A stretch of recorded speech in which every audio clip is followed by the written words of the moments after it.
নমস্কার বন্ধুরা, আশা করছি আপনারা সবাই ভালো আছেন এবং সুস্থ আছেন। আমি রাখি আমার চ্যানেলে সবাইকে জানাই অনেকটা স্বাগত। তো বন্ধুরা, এখানে আমি একটা সাবান নিয়ে নিয়েছি। সাবানটাকে প্রথমে একটা গ্রেটারের সাহায্যে বেশ ভালো করে কিছুটা পরিমাণ গ্রেট করে নিচ্ছি। মানে কিছুটা পরিমাণ গ্রেট করা সাবান এখানে প্রয়োজন আছে। তো এটা কিন্তু দারুণ একটা টিপস, আপনাদের প্রত্যেকটা মহিলা এবং প্রত্যেকটা ছেলে সবার জন্যই কিন্তু টিপসটা ভীষণ উপকারী। আর এখন আমি সাবানটাকে গ্রেট করে নিয়েছি। এইবার এই গ্রেট করা সাবানের মধ্যে এক এক করে কিছুটা উপকরণ আমি অ্যাড করব। প্রথমে যেটা অ্যাড করলাম সেটা হলো কোলগেট। তো কোলগেট কিন্তু আমরা জানি ক্লিনিং করার জন্য ভীষণ উপকারী, এই জন্য এর মধ্যে আমি কিছুটা কোলগেট দিয়ে নিয়েছি। আর কি দিচ্ছি এর মধ্যে দিয়ে দেব কিছুটা পরিমাণ লেবু। তো লেবুর রসটাকে আমার চেপে বের করে দিতে হবে। আর এর জন্য একটা সেকনি নিয়ে নিয়েছি, কারণ লেবুর দানাটা এর মধ্যে গেলে কিন্তু হবে না।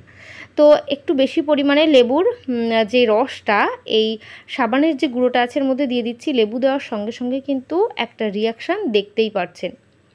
তো এখন আমি লেবুটা দিয়ে এটাকে ভালো করে মিশিয়ে নেব। তার আগে যেটা দেব সেটা হলো খাবার সোডা। ওই যে প্রত্যেকটা উপকরণ কিন্তু অ্যাড করতে হবে, একটাও স্কিপ করলে কিন্তু হবে না, তাহলে কিন্তু আপনারা সঠিক যে ফলাফল সেটা পাবেন না। তো এখানে 1 চামচ মতো খাবার সোডা অ্যাড করে দিয়েছি। দেওয়ার সঙ্গে সঙ্গে রিয়াকশানটা আরও দেখা যাচ্ছে। এবার একটা চামচের সাহায্যে এটাকে ভালো করে মিশিয়ে নেব। এভাবে মিশিয়ে একটা ক্রিমের মতো তৈরি হয়ে যাচ্ছে। তো এখন এর মধ্যে কিছুটা উপকরণ আরও অ্যাড করব, সেটা হলো নারকেল তেল।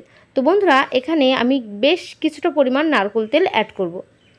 অ্যাড করার পর এটা একটা এমন সুন্দর একটা মিশ্রণ তৈরি হবে, যেটা কিন্তু আমাদের প্রত্যেকটা মেয়ের ভীষণ উপকারী। কারণ আমরা সবসময় কিন্তু ফেসিয়াল করার জন্য অনেক সময় দেখবেন আমাদের যে ট্যান পড়ে যায় রোদে, এই গরমে যে ট্যানগুলো পড়ছে ঘাড়ে, গলায়, কনুতে, হাতে কালো কালো স্পট পড়ে যাচ্ছে ট্যানিংয়ের জন্য, সে সমস্ত ট্যানিং কিন্তু তুলতে আমরা পার্লারে যেতে পারি না।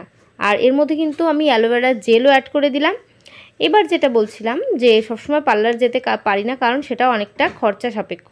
সবার পক্ষে কিন্তু সম্ভব নয় যে এতটা খরচা করা পার্লারে গিয়ে। তো বাড়িতে থেকেই, পার্লারে না গিয়ে আমরা কিন্তু সেই ফেসিয়ালটা করতে পারি। তো ফেসিয়াল মানে আমাদের হাত, দেখবেন রান্নাবান্না করার সময় আমাদের হাতে অনেক যে আগুনের তাপ লাগছে, তেল চিট লাগছে।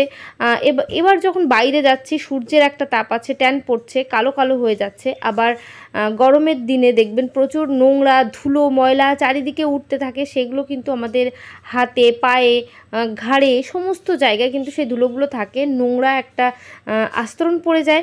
তো সেগুলো আমরা যতই সাবান দিয়ে যখন স্নান করি, সাবান দিয়ে খোসা দিয়ে যতই তোলার চেষ্টা করি কিন্তু উঠতে চায় না। তো আপনারা কিন্তু এইরকম একটা মিশ্রণ তৈরি করবেন, তৈরি করে এটা ডিপ ক্লিন হবে। তো আমি হাতে দেখিয়ে দিচ্ছি, আপনারা পায়েও এটা অ্যাপ্লাই করতে পারেন, ঘাড়ে আর কনুতে অ্যাপ্লাই করতে পারেন।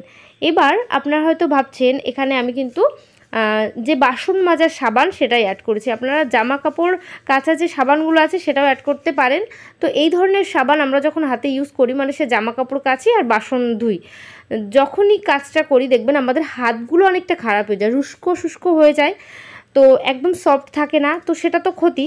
তো আপনারা হয়তো ভাবছেন হাতের মধ্যে এইভাবে আমরা এই যে ফেসিয়ালটা করছি, মানে ফেসিয়াল নেই, এই প্যাকটা তৈরি করলাম, এটাকে লাগাচ্ছি, আমাদের হাতের ক্ষতি। কিন্তু একদমই ক্ষতি নয়, কারণ এর মধ্যে নারকেল তেল দেওয়া আছে, এর মধ্যে আমরা অ্যালোভেরা জেলটাও দিয়েছি, যার ফলে আমাদের উপকারটাই হবে অপকারের বদলে। তো এখন হাতের মধ্যে এইভাবে দিয়ে ভালো করে ম্যাসাজ করে নিতে হবে, চারিদিকে একটু এইভাবে হাত দিয়ে ডলে নিতে হবে।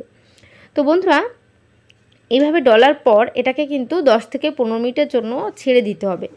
10 থেকে 15 মিনিট পর আমরা কিন্তু আবারও ফিরে আসব। তো 10 থেকে 15 মিনিট পর ফিরে এসেছি। আসার পর এই যে হাতের মধ্যে এটাকে কিন্তু ভালো করে এইভাবে একটু ঘুরিয়ে ঘুরিয়ে নেবেন, তাহলে যে নোংরাগুলো ফুলে উঠেছে, হাতের মধ্যে যে নোংরাগুলো ছিল যেটা উঠতে চাচ্ছিল না, সেটাও কিন্তু খুব সুন্দরভাবে ডলা দিলে উঠে যাবে। আর আমাদের যে আঙুলের মধ্যে যে জয়েন্টগুলো আছে, সেই জয়েন্টের এখানে একটু কালো হয়ে যায় ওই জায়গাটায় বিশেষ করে কিন্তু। তো সেই সমস্ত জায়গাগুলো একটু হাতের সাহায্যে গোল গোল করে ঘুরিয়ে নেবেন, তাহলে এখানে যদি কোনো কালো থাকে, মানে ট্যান পড়ে যায়, নোংরা থাকে, সেগুলো কিন্তু উঠে যাবে। হাতটা এবার ধুয়ে আপনাদের দেখিয়ে দিচ্ছি। তো বন্ধুরা, আমি হাতটা কিন্তু ধুয়ে নিয়ে চলে এসেছি। হাতটা কিন্তু কতটা পরিষ্কার হয়েছে আপনারা দেখতেই পাচ্ছেন। হাতে যদি কোনো ট্যান থাকে সেটাও কিন্তু রিমুভ হবে। মাঝে মধ্যেই একবার, সপ্তাহে অন্তত একবার এইভাবে হাতটা পরিষ্কার করবেন। হাত, পা, ঘাড় সব জায়গায়, তাহলে ট্যানিংয়ের যে সমস্যাটা, যে রোদে পুড়ে ট্যান পড়ে যাচ্ছে, কালো স্পট হয়ে যাচ্ছে, নোংরা পড়ে আছে, সে সমস্ত উঠে যাবে। এর জন্য সাবান ব্যবহার করলে যে হাতের ক্ষতি সেটা একদমই হবে না, কারণ এর মধ্যে নারকেল তেলটা আমরা দিয়ে রেখেছি, এটা আমরা সবাই জানি। তো বন্ধুরা, এইভাবে নারকেল তেল, অ্যালোভেরা জেল যদি কোনো প্যাকের মধ্যে দেওয়া থাকে, তাহলে সাবান, ক্ষতিকারক সাবানটা থাকলেও সেটা কিন্তু ক্ষতি হবে না। তো বন্ধুরা, আশা করব আমার এই টিপসটা আপনাদের অনেকটা কাজে আসবে, অনেকটা ভালো লেগেছে। যদি ভালো লাগে অবশ্যই একটু কমেন্ট করে জানাবেন। আপনাদের একটা কমেন্ট আমার নতুন নতুন ভিডিওদের উৎসকে আরও বাড়িয়ে তোলে। চলে যাব পরবর্তী টিপসে। এখানে একটা সেফটি পিন নিয়ে নিয়েছি। সেফটি পিনের কাজ কি, আমরা যখন চুড়িদার পরি কিংবা শাড়ি পরি, কুচিগুলোকে প্লেট করছি, কুচি করছি, সেটাকে একটা জায়গার মধ্যে সেট করি। তো বন্ধুরা, এইভাবে সেট করতে গেলে সেফটি পিনটা কিন্তু খুব সুন্দর পরিষ্কার হওয়া লাগে। যদি কোনো কারণে সেফটি পিনের মধ্যে জং থাকে, সেই জং ধরা সেফটি পিন দিয়ে যদি শাড়ির মধ্যে আমরা সেফটি পিনটা আটকাই, তাহলে কিন্তু শাড়িটা ছিঁড়ে যাওয়ার একটা সম্ভাবনা থাকতে পারে। কারণ সেফটি পিন আমরা যখনই বাড়িতে এনে রাখি, কিছুদিনের মধ্যেই কিন্তু জং পড়ে যায়। তো আমরা কি করব, যার ফলে সেই জংটা উঠে যাবে? ট্রান্সপারেন্ট যে নেল পলিশটা নিয়ে নিয়েছি, এইভাবে সেফটি পিনের মধ্যে বেশ ভালো করে নেল পলিশটা লাগিয়ে নেব। এইভাবে নেল পলিশটা লাগিয়ে নিলে তাহলে সেফটি পিনের মধ্যে যে জং মোর্চাটা পড়ে আছে সেটা কিন্তু উঠে যাবে। আমরা হাতের কাছে সবসময় যে একদম নতুন পরিষ্কার সেফটি পিন পাই সেটাও নয়, হাতের কাছে দেখা গেল এই জং ধরাটাই পেয়েছি, তখন কিভাবে সেটা ব্যবহার করবেন, এইভাবে একটু নেল পলিশ লাগিয়ে নিলেন। লাগানোর 1 থেকে 1 মিনিট পর আপনারা কী করবেন, একটা শুকনো কাপড় নেবেন, শুকনো কাপড় নিয়ে এইভাবে একটু মুছে নেবেন। তাহলে এইভাবে মুছে নিলে দেখবেন আমাদের সেফটি পিনের মধ্যে যে জংটা পড়ে আছে, সেই জংটা কিন্তু খুব সহজে উঠে যাবে। তো বন্ধুরা, আশা করব এইভাবে আপনাদের বাড়িতে যদি সেফটি পিন, সুচ এর জং মোর্চা পড়ে আছে, সেটা কিন্তু এই পদ্ধতির মাধ্যমে তুলে নিতে পারবেন।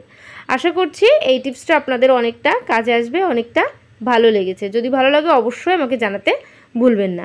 আর আমার চ্যানেলে যারা নতুন আছেন, অবশ্যই কিন্তু আমার চ্যানেলটিকে সাবস্ক্রাইব করবেন আর অল নোটিফিকেশান অন করে দেবেন, তাহলে এই ধরনের ভিডিও সবার আগে আপনাদের কাছে পৌঁছে যাবে। তো আজকের ভিডিও এখানে শেষ করছি।